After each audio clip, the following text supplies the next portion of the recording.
Apa saja isi pikiran bawah sadar seseorang. Dalam sebuah seminar saya didaulat menjadi salah satu narasumber. Seminar yang diselenggarakan ini berjudul Eksis di Tengah Krisis. Disponsori oleh beberapa perusahaan seperti bank, maskapai, dan banyak lagi. Narasumber lain adalah orang-orang kompeten di bidangnya. Ada pengusaha, entertainer, serta profesional telah membuktikan pengalamannya melewati krisis tahun 97-98 dan krisis 2008-2009. Seminar terbuka untuk umum dihadiri berbagai kalangan, dari mahasiswa, pedagang kaki lima, ibu rumah tangga, pengusaha menengah, bahkan banyak profesional pengusaha kelas atas. Topik yang saya bicarakan adalah Millionaire Mindset. Berlangsung seharian, acara ini diisi oleh 6 narasumber. Saya mendapatkan giliran untuk berbicara tepat setelah makan siang, yaitu pukul 13. Setelah moderator memperkenalkan nama dan CV ringkas saya pun membuka dengan sapaan rutin. Sebelum sempat saya berbicara panjang, seorang di barisan depan mengambil mic dan mengajukan pertanyaan sekaligus pernyataan. Pak Mardigu diundang sebagai apa kapasitasnya? Millionaire Mindset itu apa hubungannya dengan seminar ini? Kalau tidak ada hubungannya sebaiknya kita lewati saja, katanya. Kontan saya terkejut, dan belum berhenti keterkejutan saya, peserta lain mengajukan pertanyaan senada dengan menggunakan mic satunya lagi. Dia berada di posisi barisan tengah. Apa hubungannya seorang pengamat teroris dan pengamat intelijen dengan seminar eksis tengah krisis ini? Lalu membawakan tema Millionaire Mindset lagi. Apa Bapak seorang milioner? Peserta tersebut memprotes dan bertanyakan keabsahan ilmu saya dan korelasi dengan isi seminar. Peserta yang pertama bersuara menambahkan, apakah Anda pebisnis? Apa buktinya Anda pebisnis dan milioner? Jangan sampai Anda mengada-ngada. Seminar ini tentang eksis di tengah krisis. Apa hubungannya dengan narasumber ini? Tadi dari Kacang Garuda menceritakan pengalamannya dan kami sangat terinspirasi. Lalu Pak Lim Siobok dari Triwarsana Dunia Entertainment membuktikan kepakarannya. Terakhir Pak siapa itu dari bank. Dia berusaha mengingat-ingat tapi lupa. Beliau adalah mantan Menteri Keuangan. Catatan ya. Anda membawakan Millionaire Mindset, dia lanjutkan. Sementara kami kenal Anda seorang pakar teroris, pencuci otak teroris. Apa kami mau dicuci otaknya atau bagaimana ini?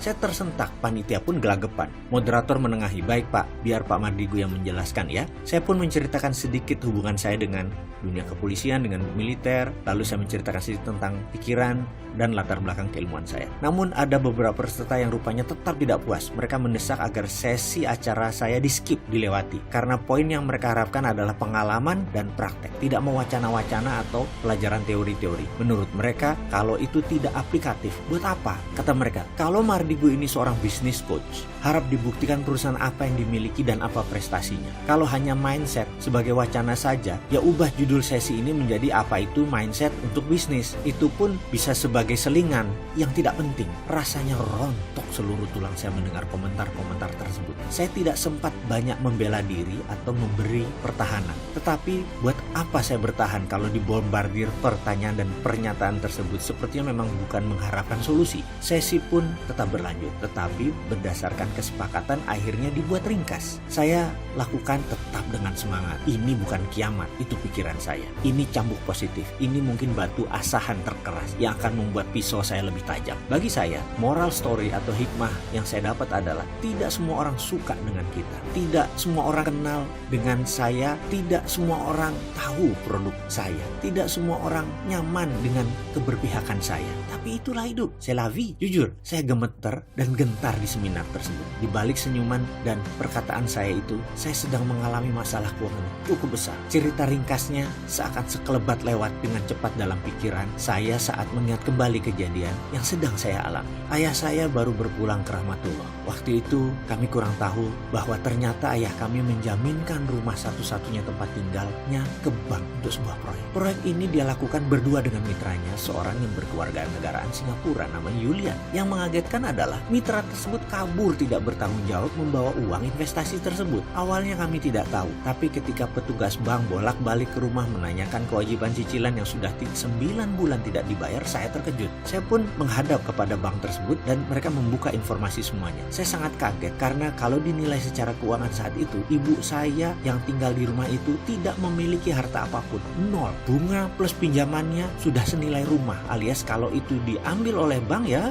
habis semua. Mengetahui kondisi tersebut, tentu saja saya tidak mungkin menceritakan hal itu kepada ibu. Belum setahun kehilangan pasangan hidupnya, selama lebih dari 40-an tahun, ibu saya akan kehilangan harta satu-satunya, rumah tinggalnya. Pasti dia tidak siap. Dan saya merasa itu tidak benar karena dia tidak berhak untuk menderita atas perbuatan yang dia tidak perbuat. Akhirnya informasi ini saya simpan, biar saya yang tanggung. Pilihan saya yang pertama adalah mencari Julian untuk bertanggung jawab, namun orang itu hilang di telan bumi. Langkah berikutnya adalah negosiasi dengan bank dan mengambil alih tanggung jawab tersebut. Pokoknya saya harus berusaha keras agar rumah tersebut jangan dilelang atau disita oleh bank. Dengan 1000 cara saya merayu dan meyakinkan bank untuk mendapatkan haircut atau potongan dari bunga. Pokoknya bank tidak rugi. Dari pokok awal saya mengatakan saya akan menyicil ini semua. Alhamdulillah bank mau. Tinggal saya bekerja keras dan minta pengertian dari istri serta anak-anak. Ternyata istri saya mendukung. Walaupun dengan 3 anak, kala itu istri saya sedang hamil anak keempat. Mengapa saya minta izin mereka? Karena cicilannya adalah hampir semua dari pendapatan bulanan kami saat itu. Kami harus gulung tangan tinggi-tinggi. Setelah kami berjalan kira-kira 1 tahun, suatu hari ibu tercinta mengatakan bahwa ia ingin pindah ke kampung halaman di Jawa Timur. Ia ingin menjual rumahnya sebagai modal beli lahan untuk berkebun dan sedikit uang untuk hidup. Kata-kata ini bagai petir di siang bolong yang menggelegar. Memang sudah hak ibu saya untuk melakukan itu. Tapi kalau dijual saat itu, hampir semuanya uangnya akan diambil bank. Artinya ibu saya hanya mendapat kira-kira 10%. Dilema saya waktu itu. Apakah ibu saya harus diberitahu tentang kejadian sebenarnya atau saya telan dan tanggung sendiri? Saya pun melakukan hal yang tidak lazim. Saya memilih tidak memberi informasi apapun kepada ibu. Lebih baik saya menjual aset, rumah, tempat usaha, dan mobil untuk menebus bank. Lalu kami bisa mengambil sertifikat dan memberikan sertifikatnya kepada ibu agar ibu bisa menjual. Malam itu, seperti biasanya saya berdoa memohon kepada Allah Subhanahu wa Ta'ala agar Dia berkenan atas keputusan saya ini. Lalu saya berkumpul dengan anak dan istri. Saya menceritakan semuanya dan apa yang akan saya lakukan. Kita akan menjual rumah tempat tinggal kita, ruko di Jati Bening, kantor pusat Rumah Yatim Indonesia, dan seluruh kendaraan kita. Kita akan cari rumah kontrakan sebagai ganti rumah kita sekarang yang akan kita jual. Saya menunggu jawaban istri saya dan anak-anak. Ternyata istri saya berkata, "Ayah, kalau buat bakti ayah kepada orang tua, kami tidak akan berkomentar apa-apa. Dan pastinya ya, apa yang ayah usahakan ini walaupun habis-habisan, tetap saja air susu ibu belum terbayar. Selama ayah ikhlas, aku setuju ya. Anak-anak saya pun setuju. Boleh ya, jual aja demi eyang. Perjuangan ayah pasti berat, kami percaya kok." Saya menundukkan wajah saya dan air mata saya pun ada di ujung mata. Kemudian saya mengangguk, "Terima kasih bunda, terima kasih anak-anakku. Ayah janji akan buktikan kepada kalian, ayah kalian ini terbuat dari apa." Akhirnya kami pun menjual rumah, ruko, 4 mobil. Semua kami lakukan segera agar bisa langsung menembus rumah ke bank. Dalam seminggu, sertifikat asli sudah di tangan ibu tercinta yang menyambut dengan senyum. "Ibu pulang kampung ya mas, ibu mau berkebun. Boleh ya, pamit ya." Kami hanya mengangguk melihat ibu tersenyum, hati kami pun sumringah, enteng dan lega. Dan seperti dugaan kami sebelumnya, rumah tersebut cepat terjual. Ibu pun pindah dari kota Jakarta ke Malang, Jawa Timur. Malam, sebelum acara Eksis di Tengah Krisis, saya membuka pintu kamar anak-anak di kamar sebelah, di rumah kontrakan yang kecil dan sempit. Ketiga anak kami sedang meringkuk tidur beralaskan bed cover. Kami tidak memiliki tempat tidur buat mereka. Tempat tidur hanya satu untuk dedek yang kecil yang baru lahir di kamar sebelah, di mana kami bertiga himpit-himpitan. Saya selimuti ketiga anak kami,